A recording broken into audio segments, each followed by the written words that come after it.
All right, today we are opening up the Abolitionists' Playbook. We're connecting all the dots between the powerful words, the secret escape routes, the brilliant tactics, and the high-stakes legal battles that were all used to try and dismantle the system of slavery. Let's dive in. So that's the big question, right? How do you do it? Well, the fight against slavery wasn't just one single battle. It was a war fought on so many different fronts. It really required a playbook, a complex set of strategies where every single play was connected to the next. So, here's how we're going to break it down. We'll start with the battle for hearts and minds, the war of ideas. Then we'll move to the actual physical logistics of escape. After that, we'll get into the tactical genius of its leaders, see how the system fought back with a brutal new law, and finally, how the movement had to adapt and find a whole new finish line. You see, the very first play in the book wasn't about action, it was about ideas. Before you can break a system, you first have to convince people that the system itself is wrong. This was the ideological battle. And to win this battle of ideas, you have these two incredibly powerful but very different strategies emerge. On one hand, you had Frederick Douglass. His weapon was his own life story.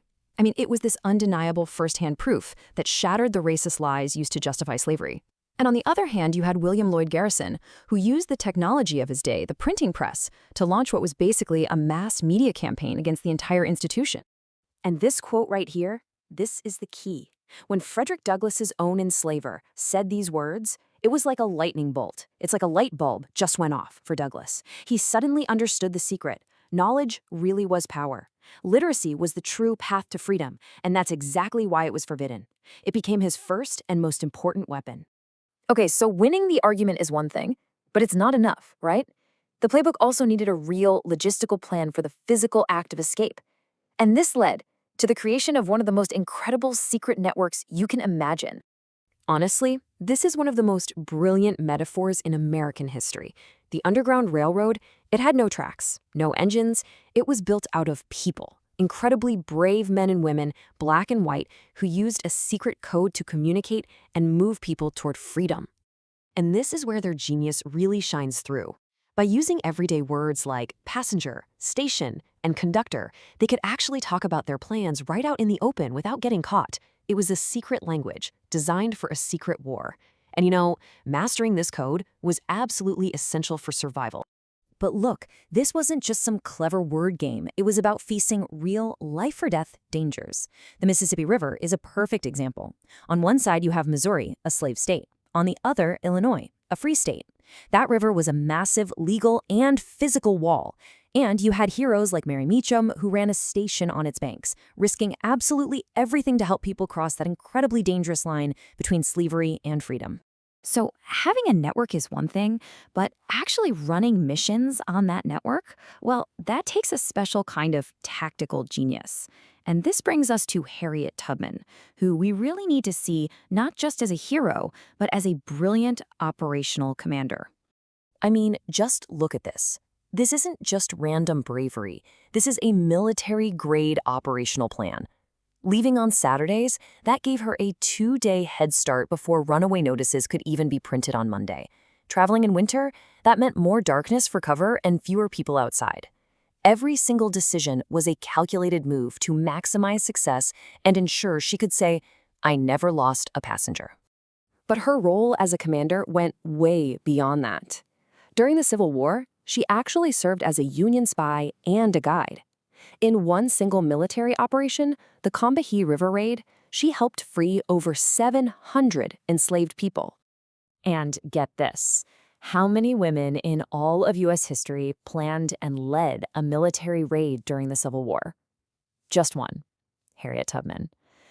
This really just shows her unique status, not just as a conductor on the railroad, but as a true military commander.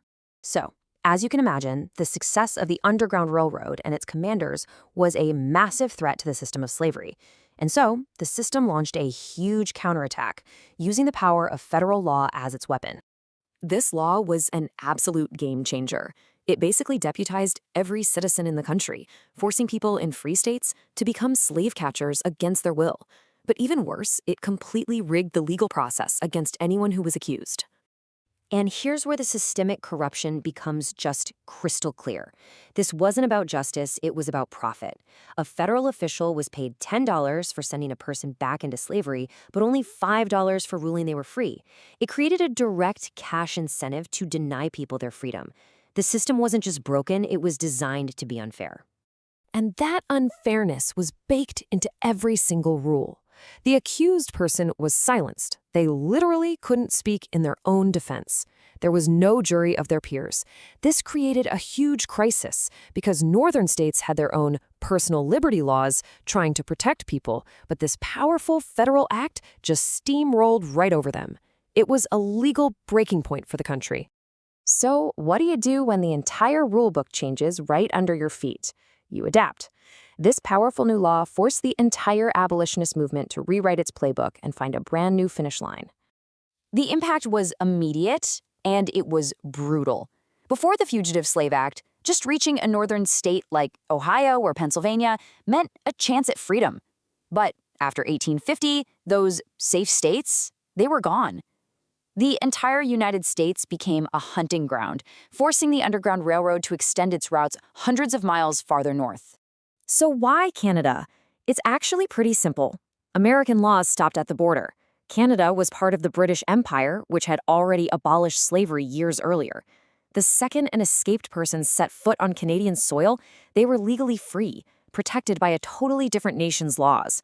Canada became the new North Star. So this whole playbook, the words, the routes, the tactics, the legal fights, it all brings us to this final, timeless question.